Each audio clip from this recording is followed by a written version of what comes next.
Hi, this is Jim Tremaine from DJ Times Magazine. I'm here in New York City and I'm reaching out across the continent to the West Coast to BASSBOSS' David Lee, the principal owner, founder, designer, president, all in one. And he is not here to preach the blues, but he is here to preach the gospel of bass. How you doing, David? I'm doing good, thanks. Hope you're doing the same.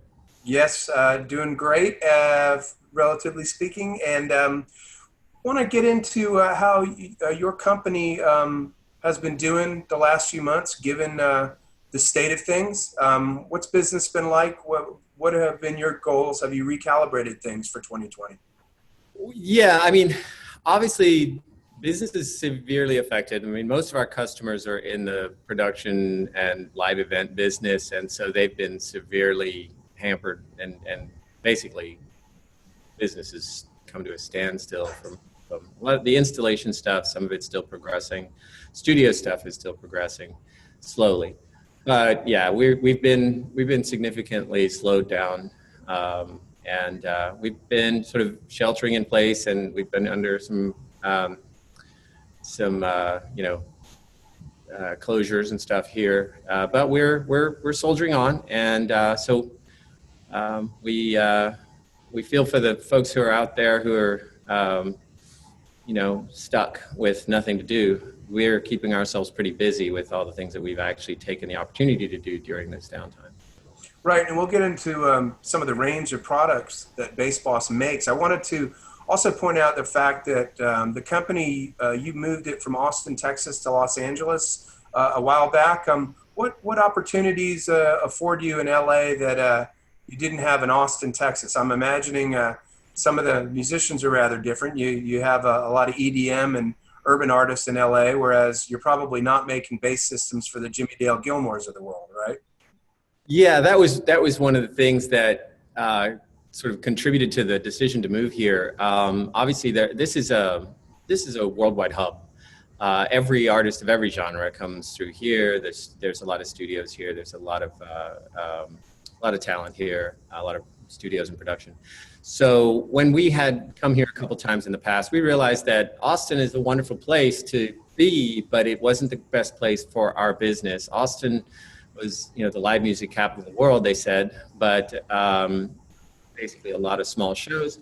We wanted to be somewhere where people would recognize what we were doing and appreciate what we were doing for the, just for the scale of it. And Austin was one of those places that unfortunately not that many people stop at. It's not like a major hub. People don't always end up in Austin. Pretty much all the artists will be coming through here that are interested. And so we decided we wanted to have a place here that they could come and visit and see equipment, and we could visit them. And so it's been a good move for that. It's been wonderful to meet with some very heavy hitters and some high-end talent here that we wouldn't have had the chance to get together with. And I understand you've done some systems for some heavy hitters so far, and you've gotten a lot of attention. We have, actually, yes. We've been fortunate enough to get involved in some things, and some of those heavy hitters have gone ahead and bought some systems from us. So that information is sort of still on the down low and on the hush hush, but privileged. Yes, we will be. We'll be hopefully able to release all that information soon. Right. And there's a couple funny stories I've heard as well. So keep your ears tuned, kids. Give us a little background on BASSBOSS. I was reading your bio. You grew up in South Africa, and you just were fascinated with audio. Yeah, I mean, I did. I grew up in South Africa till I was about 13. Came to the U.S. to Austin back then, and I sort of, my dad was a bit of a audiophile, but I sort of fell in love with what music could do. The way music can create these incredible experiences within the mind. It's the thing that involves the largest part of your brain. There's no activity that you can engage in that activates more of your brain than music. So it was something that sort of really stimulated me and fascinated me, and sort of enhancing that experience and connecting the audience and the artist, becoming bringing them closer together so that the artist's vision and the audience's experience were closer to the same thing has been the driving force behind everything that we try to do and develop. Was there a musician or a genre of music that you mostly enjoyed and were moved by? I've talked to a lot of sound designers, and sometimes, you know, they tend to talk about signal to noise ratio as opposed to actual music. What music moved you? Okay, so the most influential thing for me was an album called Security by Peter Gabriel. Sure. And one of the things that I learned about that years later was that it was an album that wasn't crushed in mastering. It wasn't compressed down. It had a lot of dynamic range in it. And that's one of the things that made it so challenging to reproduce at a high level. And so that was one of the key factors. There was, I mean, I enjoyed a lot of the 80s pop, the Euro pop, the new wave. And then after some more years, a lot of the industrial and industrial dance music. And then what eventually became what we call EDM, but everything like dubstep, glitch hop. Glitch hop's my like go-to. I like that, and breakbeats. Those are the things that I would listen to just for fun right now. Yeah, there's nothing like breakbeats on a great system. And whatever happened to breakbeats? You know, they're everywhere. If you listen to some stuff, even like if you listen to old stuff like Kraftwerk, you'll hear that it's even got breakbeat in Kraftwerk. It wasn't as such, but there it was. You know, it's in a lot of things that you know, it's just not too straightforward, and it just that variety. I like that. Sure. Yeah, I mean, back in the 90s, there would be the main room, there would be the drum and bass room or the breakbeat room. So it always seemed like there was a bunch of kids who were just banging their heads to that. And now, you know, the music has morphed into something else. In fact, as a bass lover, you must really appreciate the fact that there's an actual genre called bass, and it's dubstep and all the other subgenres. It kind of works perfectly for your products, doesn't it? You know, it's funny. I say that we've been sitting here waiting for this for a lot of years now. You know, it's been, you know, it starts in the car stereo. I mean, I have a whole list of sequences, but it really, for me, you know, it starts with car stereos, and people get saturated. You know, they get used to that experience, and then anything else won't quite make it. So it's hip hop and it's electronic and it's stuff that currently engineers and artists can actually produce and record, and systems are still struggling, but getting to the point where they can reproduce, which in the earlier days, you know, rock and roll and the kinds of genres that didn't allow that expression just by virtue of the fact that the technology didn't allow that stuff to sort of make its way into the mainstream. And now that it can, these bottom two octaves are really becoming much more prevalent in the pop music, the mainstream music, because people can actually enjoy them. And here we've been loving this for decades now. Right, and if you've ever been to one of these big festivals that have these just massive arrays of subs in front of the stage, or even some of the club shows, the level of devotion to this music is kind of amazing at this point. I mean, you see kids practically sticking their heads in the scoops and going mad. What do you think when you go to some of these events? I love that stuff. I wear earplugs. I like the full nature of how it feels, and I think that's hugely amplifying. I mean, we have, you know, our various senses, and with music, it's auditory, but it's also physical. And so I feel like that, you know, you get the auditory, that's one, but it's not like a doubling when you add the physical nature. When you get that tactile energy, it's kind of like a cubing of the energy. It really brings that power into your body and your experience of the music. It's significantly more involving than listening by itself. And that's, you know, I think that's part of what stimulates folks to get right up in that energy. But also we try to make it so that the people in the distance can get it too. I mean, it's what the idea is to get everybody having that experience, and you know, you can self-regulate as to how close you want to be. Of course. But, and BASSBOSS makes a wide range of products. I mean, obviously you have everything that goes from like a portable 18 sub to like that massive Kraken unit that you have.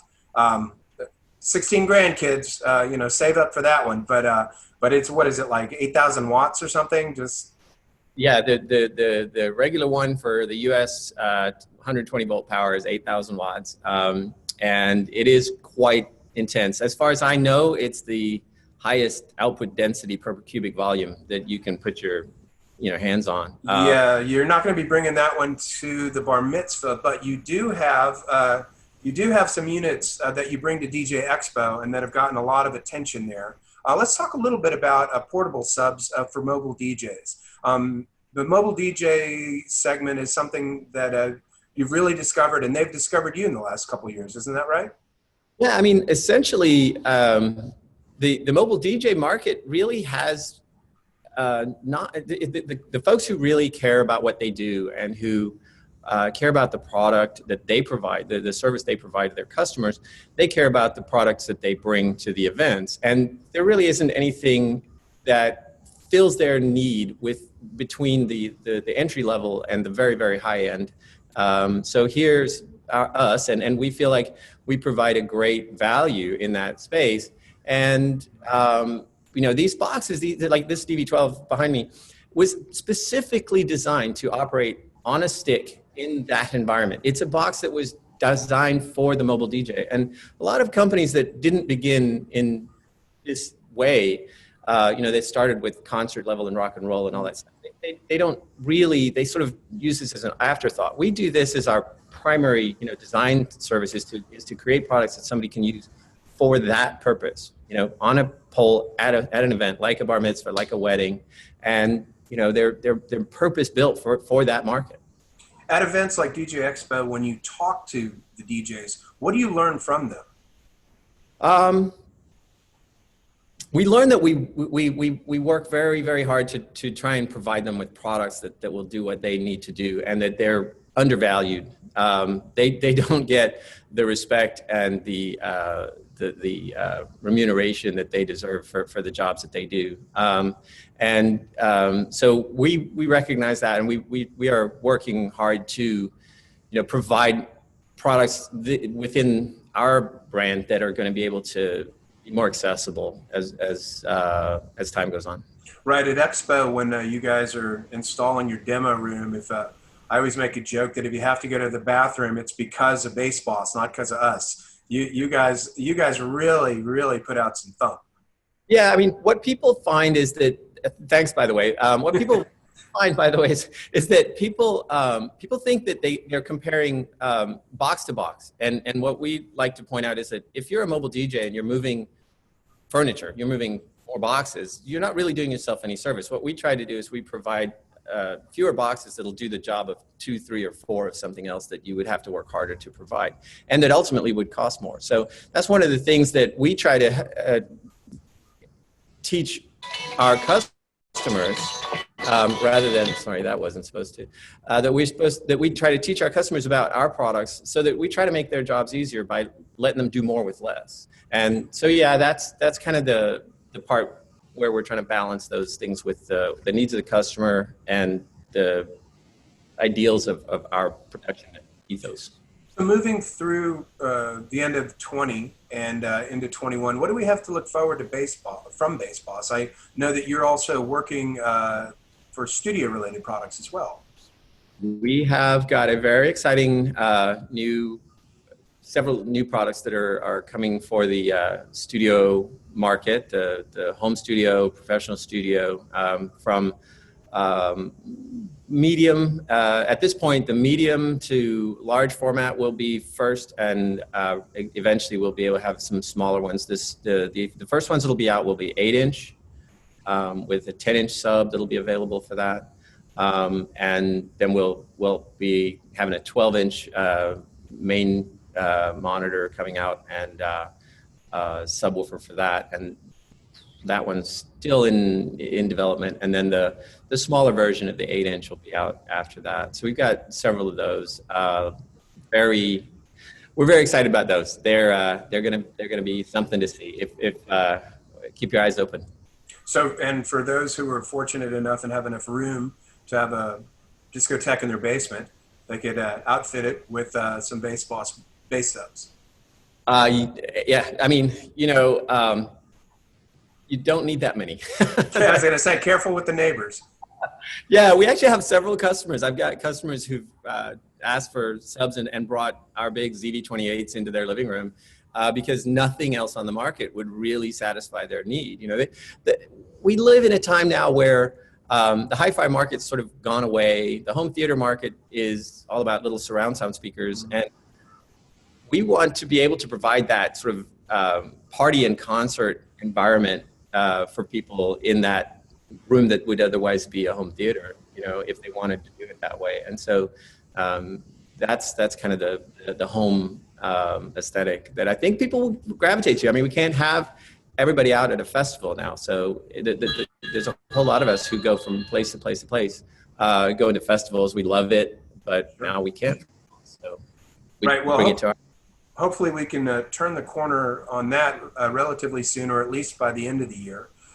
So to wrap it up, given the couple of pretty engrossing crises that we've endured and are enduring right now, 2020 has been a weird year to say the least. What have you learned so far this year? What have you taken in? Wow. Sorry to get heavy on you, man, but it's real. It is. It's true. Wow. So in terms of what we were doing before COVID, for instance, we were about connecting people and getting groups of people together and having them enjoy these experiences. And now they can't do that. So, or at least for the time being, and not in the same scale. So we've had to sort of think about how we can provide a service to people and products for people to be able to do what they can do at this point. And we've learned that, resilience is critical in this environment.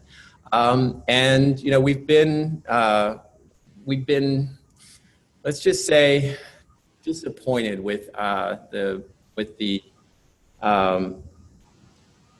state of generally the leadership of the country and things that have been going on with regard to race and racism. It's that I was born and grew up in South Africa. Yep. Here. It's a huge problem. It's not, people deny it and have denied it, and it's been a contentious problem here. But I think that it's time to recognize that it exists, that people live with it every day. Like I said, I've seen it from back in South Africa. It was as if I was living in the 50s in America, because they hadn't any civil rights in South Africa back in those days. And it's a shame that we haven't made better progress. And we've definitely committed ourselves to, as much as we can possibly do, making a difference and helping the African American and all people of this country, share in what it has to offer. And I asked that question because I know that you grew up in the apartheid environment, and I thought you might have a unique perspective, and I greatly appreciate and respect your answer. But yeah, it's been a strange time, but hopefully, we are turning a corner on that. It definitely, I've said this before, it definitely feels different this time, I gotta say. Does it's definitely it's no longer appears to be a one-sided issue. I think that we have a much broader coalition of this ain't gonna cut it anymore that is gonna move things forward. Yeah, this has to stop. So David Lee, thank you so much for spending the time with us.